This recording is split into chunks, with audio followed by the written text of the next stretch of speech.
देखा ना? अरे मस्त फोटो, बहुत बढ़िया। आप लोग चेंज कर लीजिए कपड़ा।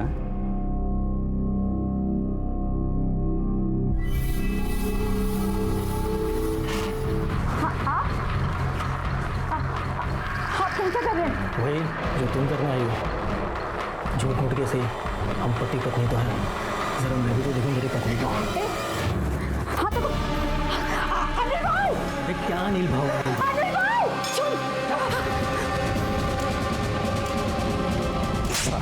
अरे क्या हुआ अनिल भाई? ये सब करने का ना तो डील कैंसिल। अरे सुन तो, भड़क क्यों रहा है? नेहा मेरी बहन है और तू साला ठर के उस पर गंदी नजर डाल रहा है।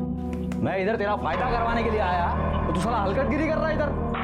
देख देख, डील ऑन रखना है ना तो ये सब चलेगा नहीं। ठीक है,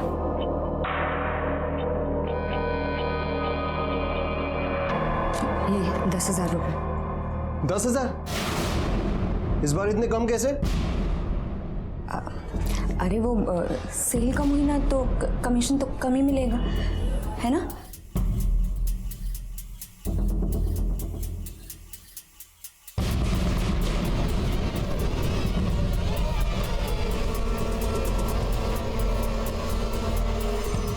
अच्छा, आज खाने में फ्लावर की सब्जी।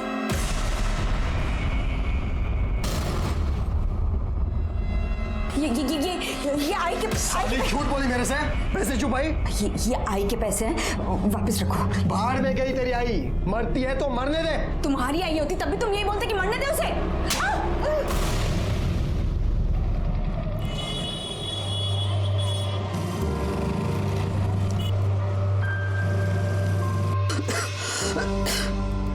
बेटा, दवाइयाँ लाइए, खत्म हो गई है दवाइयाँ। आई वो अरे ताई, तू कधी आलीस? अभी बस थोड़ी देर पहले। अच्छा वो आ गई। ये देख, मैं नया फोन लिया है, मस्त है ना? तुझे पता है इसमें ना 20 मेगापिक्सल कैमरा है, बहुत अच्छी फोटो आती है और सेल्फी तो कमाल की आती है। आई तू पढ़ मत। हे बक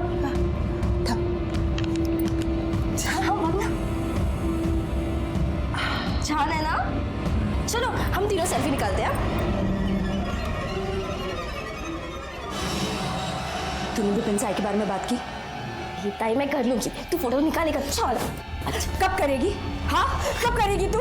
इधर तू विपिन से बात नहीं कर रही, उधर यातिन पैसे को लेकर किटकिट करता रहता है। अरे मैं ये सब अकेले कब तक करूँ? कहाँ से इतना पैसे? कोई तो मेरी मजबूरी समझो।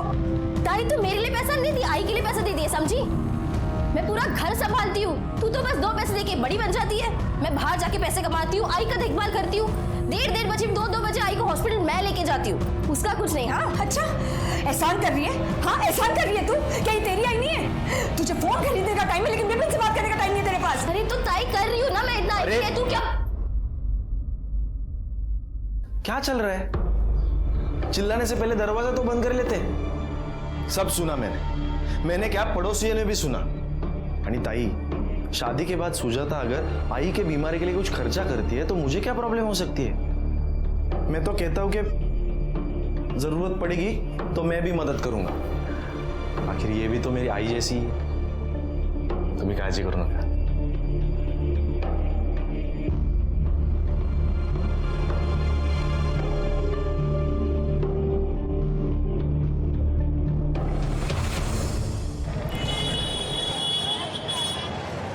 नेहा, नेहा, नेहा, अरे तू तो मरने वाली थी ना? एकदम मस्त ठीक ठाक दिख रही है। और ऐसे क्या देख रही है? पहचाना नहीं क्या? मी तुझा नवरा गणेश परब।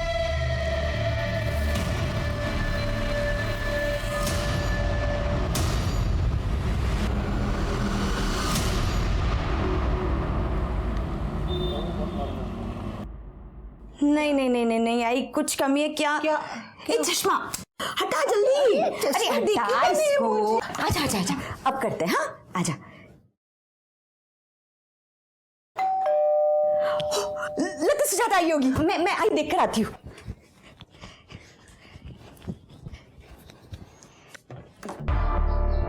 अरे अनिल भाऊ आप?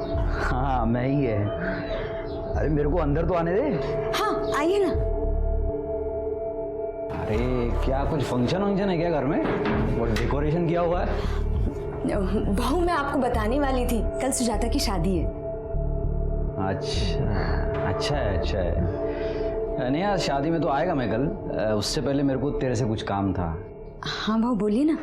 बोलता हूँ। पहले तेरी आई से तो मिल लूँ। कहाँ है वो? हाँ वो अंदर है। मैं पानी लेकर आती हूँ। हाँ। आप चलिए अंदर। मौसी को? अरे मैं अनिल।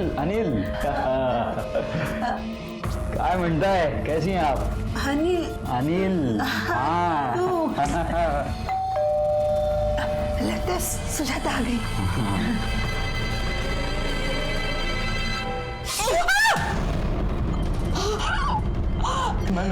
मैं देखता हूँ मौसी। मेरे बच्चे चश्मा। मौसी देखिए क्या हो गया। क्या हुआ?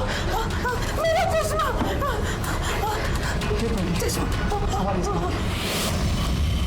नेहा, मेरे बच्चे। नेहा।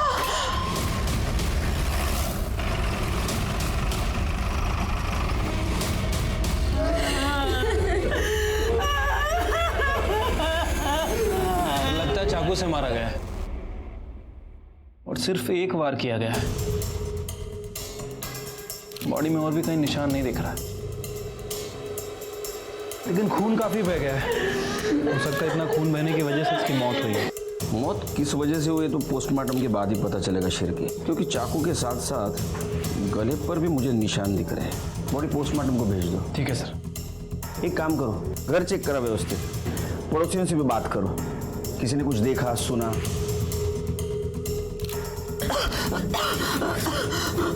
तब तक मैं घर वालों से बात करता हूँ। कल सुजाता की शादी होने वाली थी साहब, उसी के लिए पिछले 2 दिन से नेहा यहीं पर थी। मैं भी आज शाम को मेरे बच्चों के साथ यहीं पर आने वाला था साहब। ये मर्डर हुआ तब घर पे कौन था? साहब मैं और अनिल थे। ये कौन? साहब मेरा नाम अनिल है। ये मेरी मौसी है, मैं इनका दूर का रिश्तेदार हूँ। इनकी तबीयत पूछने के लिए आ गया था। शादी के घर में तबीयत पूछने के लिए आए थे? शादी मालूम नहीं था घर में? नहीं, मेरे को नहीं मालूम था साहब। मैं आज यहाँ आया और मेरे को पता चला इनको कैंसर है मौसी को, तो ऐसी पूछताछ करने आ गया था। साहब ये सही बोल रहा है। जब ये मेरे कमरे में आया तब दरवाजे की घंटी बजी। नेहा ने दरवाजा खोला, हम दोनों को नेहा की चीख सुनाई पड़ी। साहब मैं चश्मे बगैर देख भी नहीं सकती और वॉकर बगैर चल भी नहीं सकती। अनिल ने मेरी मदद की, बाहर आके देखा नेहा हमारे बड़ी थी। सुजाता वह दरवाजे पे खड़ी थी। साहब जब ये लोग बाहर आए तभी मैं आई थी और ताई वहां पे मरी पड़ी थी। आपने किसी को भागते हुए देखा या कोई जो तुम्हें अजीब लगा हो? नहीं साहब, अगर देखती तो बता देती आपको। वो मेरी ऑटो रास्ते में ही खराब हो गई थी, इसलिए टाइम हो गया, वरना मैं ताई को बचा पाती। आप लोगों को किसी पे शक कौन मार सकता है? साहब कौन मारेगा, क्यों मारेगा, समझ में नहीं आ रहा साहब। साहब हम बहुत ही गरीब लोग हैं साहब, हमारी किसी के साथ क्या दुश्मनी हो सकती। और नेहा तो बहुत अच्छी थी साहब, अच्छी बीवी, अच्छी माँ, अच्छी बहन, अच्छी बेटी। घर वालों का कहना था कि नेहा मोरे एकदम सिंपल सीधी सादी औरत थी, उसका कोई दुश्मन नहीं था। लेकिन मेरा एक्सपीरियंस कहता है कि जिसका कोई दिखने वाला दुश्मन नहीं होता, उसके बहुत सारे छिपे हुए दुश्मन होते हैं। शुरू में तो कुछ पता नहीं चला, लेकिन जैसे जैसे इन्वेस्टिगेशन आगे बढ़ता गया वैसे वैसे हैरान करने वाला सच सामने आया। हाँ रानी बोलो। काम हो चुका है, अब नहीं रही वो। अब आगे कैसा क्या करना है सब तेरे को मालूम है।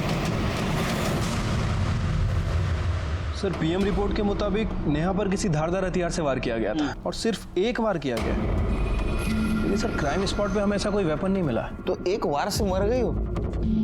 नहीं सर, पीएम रिपोर्ट में मेंशन है कि पहले उसे चाकू मारा गया और उसके बाद उसका गला दबाया गया। सर गला दबाने की वजह से उसकी मौत हुई है। शिरके, उसको पहले चाकू से मारा गया, उसके बाद में उसका गला घोटा। लेकिन अगर चाकू से मारा तो गला क्यों घोटा? यही बात तो समझ नहीं आ रही सर। वैसे मैंने नेहा के हस्बैंड यतिन के एलिबाई को चेक किया है और पड़ोसियों से पूछताछ भी की है। सर उनके मुताबिक जिस दिन नेहा का मर्डर हुआ, यतिन अपने बच्चों के साथ घर पर ही था और उसकी छोटी बहन सुजाता, उसके पास फ़ोन नहीं है, लेकिन जिस एरिया के सीसीटीवी फुटेज में वो कैप्चर हुई है जहाँ उसका ऑटो पंचर हुआ था, 10 मिनट बाद उसने दूसरा ऑटो लिया। सर इन दोनों के बयान के हिसाब से ये दोनों सच बोल रहे हैं। फिर कातिल कौन है? एक बात तो साफ है कि वो चोर नहीं था, क्योंकि शादी वाले घर से कोई चीज गायब नहीं हुई। सर वाशी से कोई मंगेश कुलकर्णी है, वो अपनी बीवी की एनसी मांग रहा है। कौन है उसकी बीवी? नेहा मोरे। सर उसका कहना है कि कल भाईंदर में जो मर्डर हुआ वो उसकी बीवी नेहा कुलकर्णी है। क्या? हाँ सर।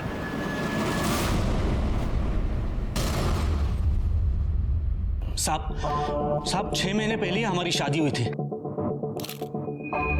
कार्ड पे डेट, उसके आई बाबा का नाम, एड्रेस सब कुछ है, फोटो और मैरिज सर्टिफिकेट भी है। साहब 1 साल पहले जब वो डिटर्जेंट बेचने के लिए आई थी तब हमारी दोस्ती हुई, फिर प्यार हुआ और 6 महीने पहले ही हमारी शादी हुई। तुम वाशी में रहते हो? जी। तुम्हारी बीवी भाईंदर में क्या कर रही थी? साहब वो अपने आई के पास कुछ दिन के लिए रहने के लिए आई थी। तुम यतिन मोरे को जानते हो? कौन यतिन मोरे साहब? मैं नहीं जानता। नेहा का पति। क्या?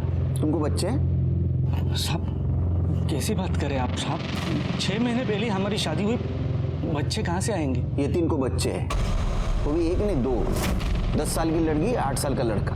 साहब ये कैसे हो सकता है साहब? नेहा मेरी बीवी थी जिसका मर्डर हुआ है। अभी मुझे कुछ लीगल पेपर्स के लिए एनओसी चाहिए उसके डेथ का, इसलिए मैं आया हूँ यहाँ पे। मिलेगा, सब मिलेगा। हमारा इन्वेस्टिगेशन पूरा होने दो, सब मिलेगा। ये सब मेरे पास रहने दो। और हाँ, तुम्हारा एड्रेस, फ़ोन नंबर सब देके जाओ। जब तक केस चल रहा है शहर से बाहर। बच्चों को लेने आ गई। नमस्ते साहब। इसको जानते हैं?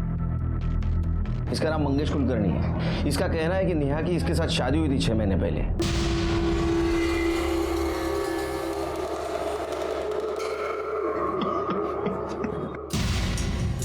मुझे लगा ही था साहब, नेहा कुछ गलत काम करती होगी। मतलब? साहब मेरी नौकरी चली गई थी साहब।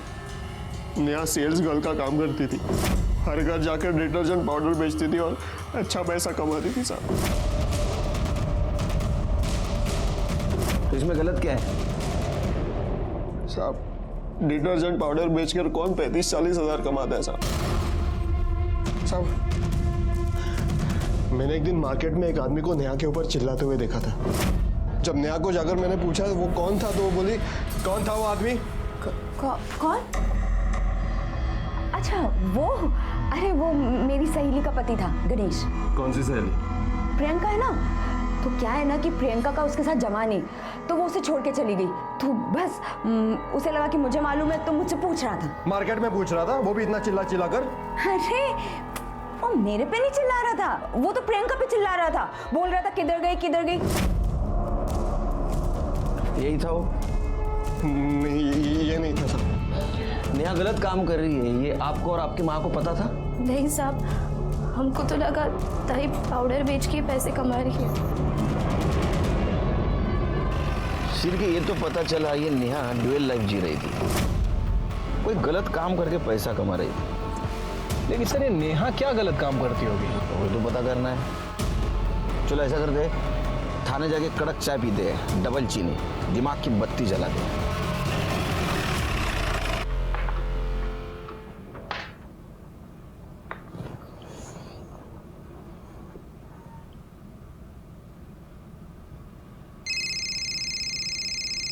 अरे बीवी है जासूस? उठा लो सर।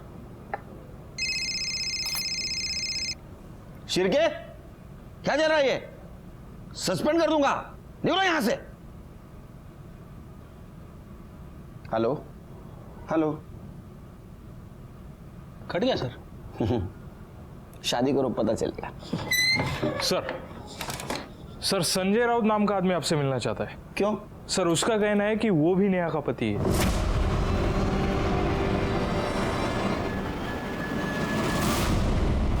साहब ये नेहा पालघर में घर घर जाके डिटर्जेंट बेचती थी साहब, मेरे घर पे भी आती थी। उसने बताया उसकी माँ बहुत बीमार रहती है, इसलिए मेरे को उससे बहुत हमदर्दी होगी साहब। फिर साहब उससे प्यार हो गया और हम लोग ने शादी कर ली। फिर मेरे को बोल के गई थी कि उसकी माँ का ख्याल रखने उसके माँ के घर जा रही है। जब तक उससे फ़ोन पे बात हो रही थी तब तो मामला ठीक था साहब। फिर अचानक उसने फ़ोन उठाना बंद कर दिया। बाद में मैंने पता किया साहब, तो पता चला कि उसका मर्डर हो गया साहब।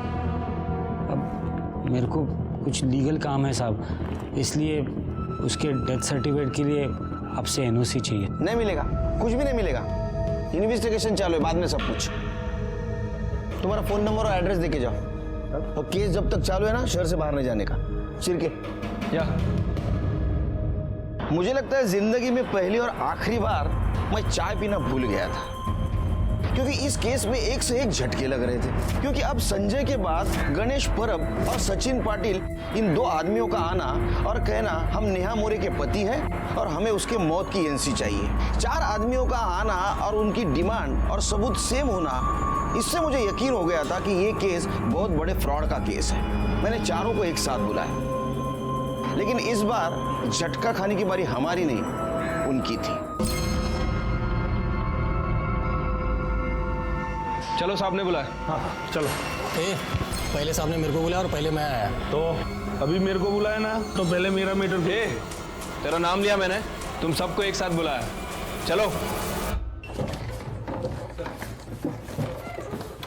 अरे वाह, आ गए तुम लोग।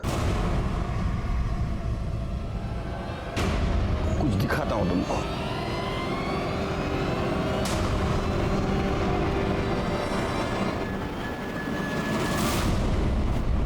तुम चारों ने नेहा के साथ अलग अलग टाइम पे शादी की थी। अब मुझे एक बात बताओ, नेहा ने तुम चारों के साथ फ्रॉड किया या तुम सबका प्लान था किसी को चूना लगाने का? नहीं साहब, अब मेरे को समझ में आ रहा है कि राणे ने हम सबको चूना लगाया है। अनिल राणे ना? हाँ वो इंश्योरेंस एजेंट। हाँ भाई। तुम लोग कैसे जानते हो? वो तो मेरा इंश्योरेंस एजेंट। अरे वो मेरा भी इंश्योरेंस एजेंट है, मतलब फोन नहीं उठा रहा है। अरे मिलेगा तो मैं अड्डी पसली एक कर देगा उसका। जब अब पता चला ना, अनिल राणे वो इंश्योरेंस एजेंट ना, यानी वो नेहा का रिश्तेदार। साहब रिश्तेदार पता नहीं, पर नेहा उसको भाऊ बोलती थी। भाऊ बोलती थी। चुप, सब ने एक जन बोलो। बताओ अनिल कैसा गेम खेल रहा तुम्हारे साथ? बोल। मतलब 7 लाख लगा के 75 लाख मिलेंगे। पेड़ा समझा मेरे को? किधर मिलता है ऐसा? अरे भाऊ आप सुनिए तो, मिलता है भाऊ। अरे मैं दिलवाऊंगा ना आपको। देखो, सबसे पहले तो मैं नेहा माने के साथ आपकी एक झूठी शादी करवाएगा, जिसके लिए आप मेरे को 2 लाख रुपए देंगे। इस शादी के लिए एक झूठा सा ही लेकिन एकदम असली देखने वाला मैरिज कार्ड बनवाना पड़ेगा। फिर शादी के जोड़े में ऐसे ही झूठ मूठ का एक अच्छा सा फोटो खिंचवाना पड़ेगा, जिसको दिखा के आप दोनों का मैरिज सर्टिफिकेट बनेगा, जो असली से भी असली दिखेगा। और भाऊ उसके बाद ये सारे शादी के डॉक्यूमेंट्स ले जाके मैं अपना इंश्योरेंस एजेंट वाला काम चालू कर देगा। मतलब आपकी झूठी पत्नी नेहा माने के नाम से मैं एक सचमुच का 1.5 करोड़ का इंश्योरेंस पॉलिसी करवा के देगा, जिसका 5 लाख का प्रीमियम आपको भरना पड़ेगा। नहीं सुनिए तो, नेहा का कैंसर है लास्ट स्टेज पे, वो तो 3 महीनों के बाद मर जाएगी। 3 महीनों के बाद आप उसका डेथ सर्टिफिकेट दिखा के इंश्योरेंस कंपनी जाओगे, इंश्योरेंस क्लेम करोगे, उसका आपको 1.5 करोड़ रुपया मिलेगा, जिसमें से 75 लाख आपका, 75 लाख मेरा, बस सिंपल। अच्छा, और हेल्थ सर्टिफिकेट वो भी तो इंश्योरेंस कंपनी को देना पड़ेगा ना? अरे आप उसका टेंशन क्यों लेते हो? वो तो मुझे देना पड़ेगा ना, मैं संभाल लेगा वो।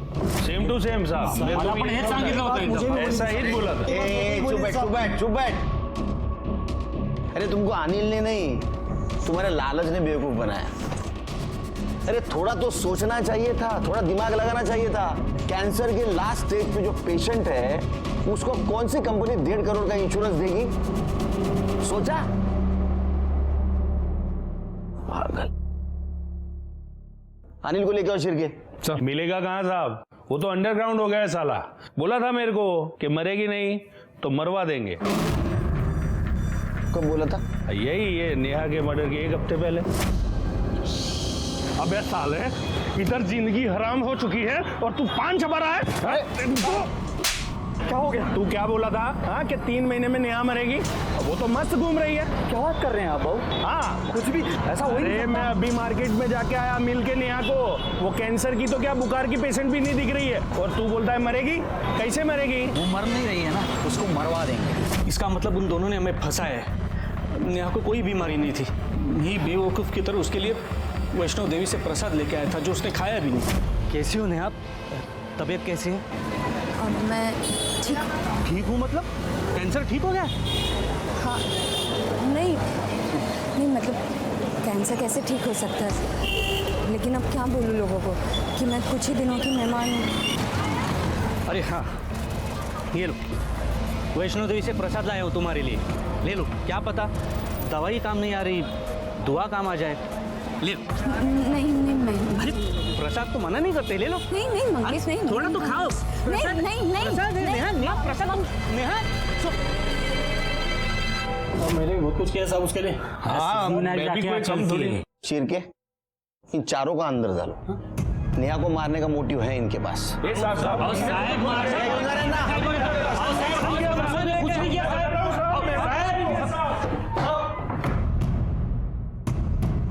शिरके हो सकता है ये अनिल ने प्रीमियम के पैसे लिए हो और वो भरे ना। ऐसा भी हो सकता है ये इंश्योरेंस फेक हो। एक काम करो, फिर भी इंश्योरेंस कंपनी को इन्फॉर्म कर दो कि ये चारों इंश्योरेंस फेक है। ठीक है सर। और ये अनिल को ढूंढ के निकालो। Okay sir. हमारे पास नेहा मर्डर केस में 6 सस्पेक्ट है और उनके पास मोटिव भी है, लेकिन इनके खिलाफ हमारे पास कोई ठोस सबूत नहीं है। सर हमने यतीन के पड़ोसियों से पूछताछ की तो पता चला कि यतीन बहुत गुस्से वाला आदमी है। साले 2 पैसे क्या कमाने लग गई? जबान लड़ा दी मेरे से, आग दिखा दिया मेरे को। हाँ तुम्हें जो समझना समझो, लेकिन पैसे वापस रखो। नहीं मिलेंगे। आई के इलाज के लिए 1 रुपया नहीं दूंगा, समझी? वरना ज्यादा मच की ना तो भी ठीक कर दूंगा तेरे को। मचोड़ा आप ठीक हो ना? आप ठीक हो ना?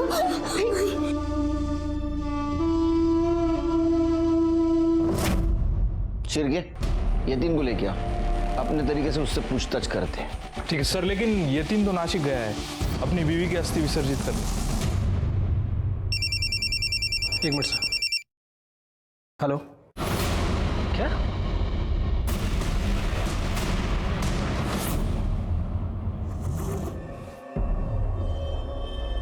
बॉडी को घुमाओ। सर ये तो नेहा की बहन सुजाता है।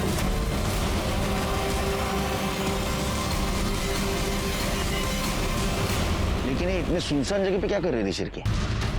बैग चेक करो, कुछ मिल रहा है बैग में? आसपास सर्च करो। सर ये घाव देखकर तो लग रहा है किसी धारदार हथियार से वार किया गया है।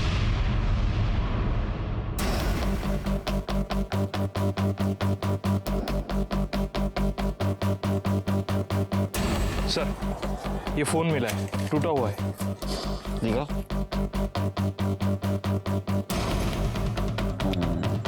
शिरके फोन को जिस तरह से तोड़ा गया है, लगता है इसमें जरूर हमारे काम की कोई चीज होगी। ये फोन सुजाता की माँ को दिखाओ। अगर वो बोले ये फोन सुजाता का है तो इसको टेक्निकल डिपार्टमेंट में भेजो, पूरा डाटा रिकवर करो। ठीक है। बॉडी को पोस्टमार्टम के लिए भेज दो। Okay sir.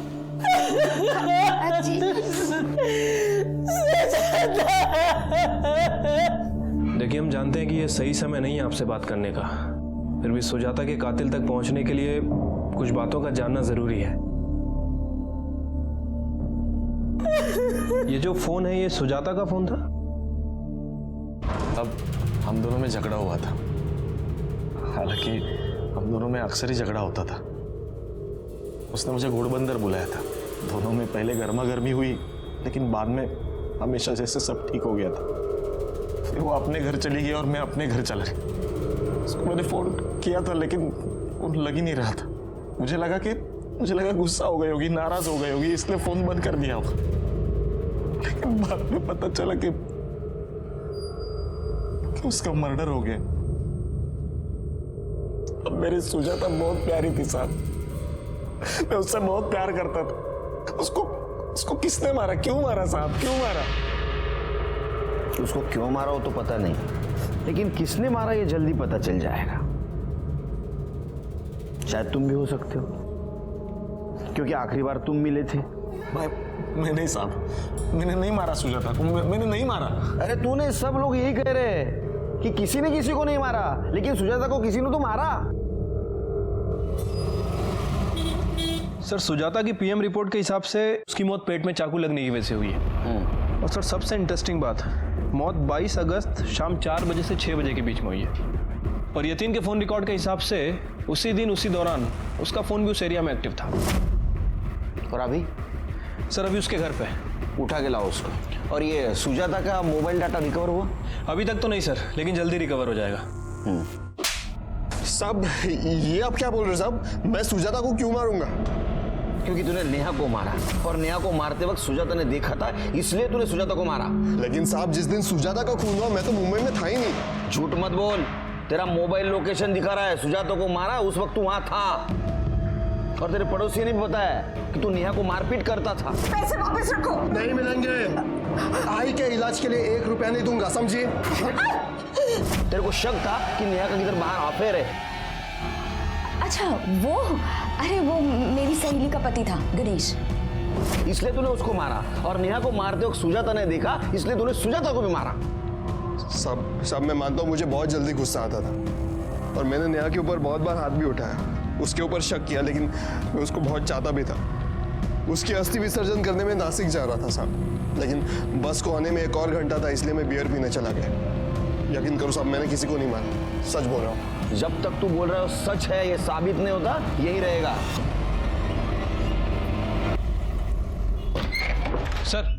सर मैंने यतीन की एलिबाई चेक की है। सुजाता के मर्डर के टाइम पर वो एक बार में बैठा था। बार के एक वेटर ने उसका फोटो देख के आइडेंटिफाई किया है। सर उसका कहना है कि शाम 4 बजे से 7 बजे तक यतीन बार में ही बैठा था।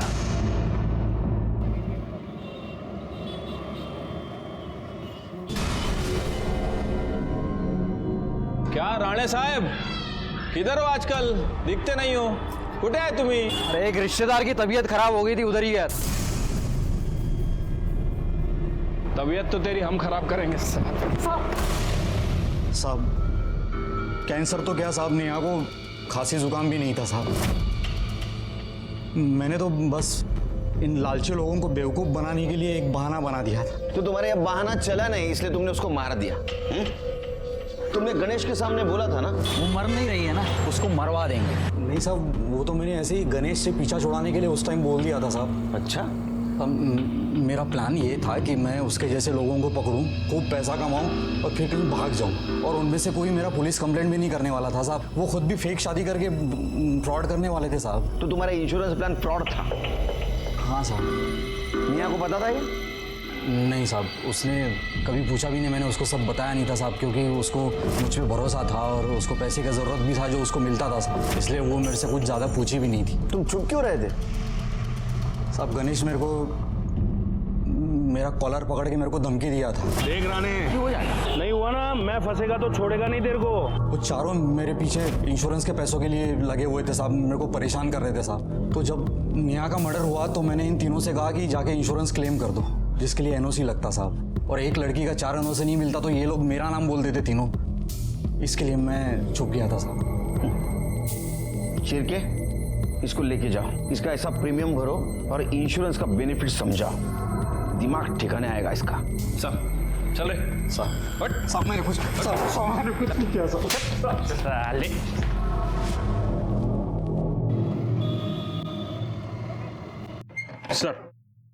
सर सुजाता के फोन का डाटा रिकवर हो गया है, ये रहा। लगाओ चिरके, 20 अगस्त के पहले वाला फुटेज दिखाओ।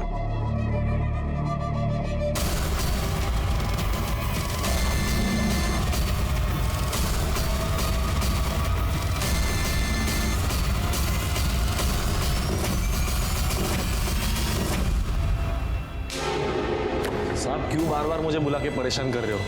इससे तो अच्छा होगा कि आप उसका पता लगा लो, खूनी का।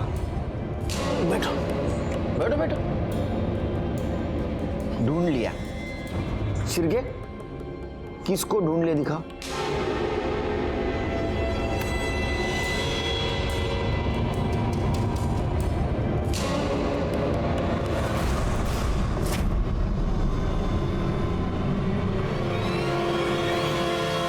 मैंने तो ये डिलीट।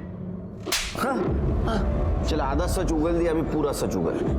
शिरके, कितना घंटा व्यायाम कर दू तुम? 2 घंटा सर। 2 घंटा बहुत मारेगा? बोलो बोलो। साहब मैं क्या? मैं साहब नेहा को नहीं, सुजाता को मारने गया था।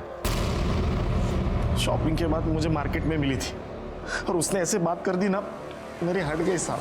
तेरे को क्या, मेरे को भी नहीं चलेगा कि कोई मेरी आई के बारे में कुछ भी बोले। अरे लेकिन कौन बोला तेरे आई के बारे में कुछ? तेरी आई बोली कि शादी के बाद मैं अपनी पगार मेरी आई को नहीं दे सकती। मुझे पूरी पगार उनके हाथ में देनी होगी।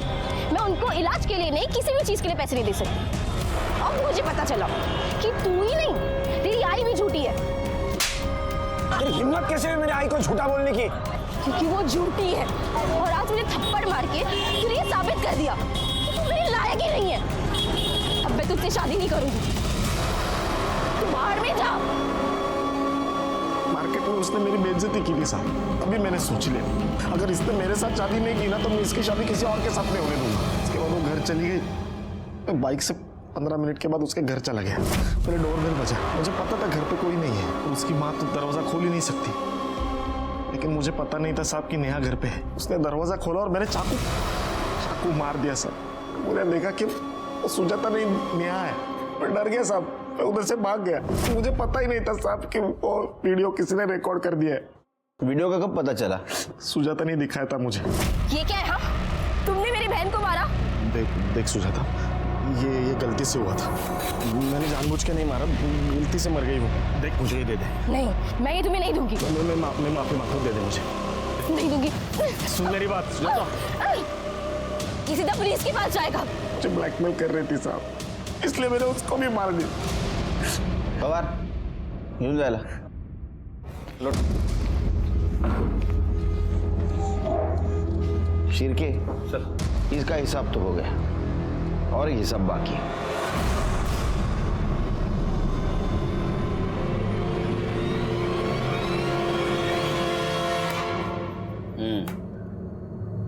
नेहा की चीख सुन के मौसी चश्मा ढूंढने में लगी हुई थी। मैं भाग के अंदर से बाहर आया, मैंने देखा नेहा को चाकू लगा हुआ है। फिर अंदर देखा तो मौसी अभी भी चश्मा ढूंढ रही थी। मैंने सोचा यही सही चांस है उन चारों से पीछा छुड़ाने का। फिर भाग के अंदर गया, मौसी को चश्मा पहना है, वॉकर लेके उनको बाहर लेके आया। 15 से 20 सेकंड में सब खत्म हो गया था साहब। हर अपराधी को लगता है कि वो बहुत होशियार है, बहुत चतुर है। तुम्हें भी वैसा ही लग रहा था। फ्रॉड के केस में अंदर जाओगे, कुछ दिन के बाद बाहर आ जाओगे। लेकिन अभी लगा है दफा 302। अभी बाहर आने का मत सोचो, अंदर सड़ने का सोचो। नेहा जिसे खुद का सेल्फी तक लेना नहीं आता था, वो अपने मर्डर का वीडियो रिकॉर्ड कर गई थी और उसने उसके और सुजाता के खूनी को सजा दिलवाई। जैसे कि विपिन और अनिल। कोई भी जुर्म सही नहीं होता, वो कोई ना कोई लूपहोल जरूर छोड़ जाता है। नेहा मजबूरी में गलत काम करके पैसा जरूर कमा रही थी। उसने उसे कुछ देर के लिए बचा लिया था, लेकिन उसके बदले में उसकी जान ली थी। इसलिए कोई भी गलत काम जानबूझ के नहीं करना चाहिए, जैसे कि नेहा कर रही थी। वो गुनाह की पहली दस्तक होती है। कभी भी जुर्म की दस्तक को अनदेखा नहीं करना चाहिए। इसी के साथ मैं सीनियर इंस्पेक्टर सुनील केलकर आप सबसे विदा लेता हूँ। फिर मिलेंगे अगले एपिसोड में। तब तक के लिए सतर्क रहिए, देखते रहिए क्राइम पेट्रोल दस्तक।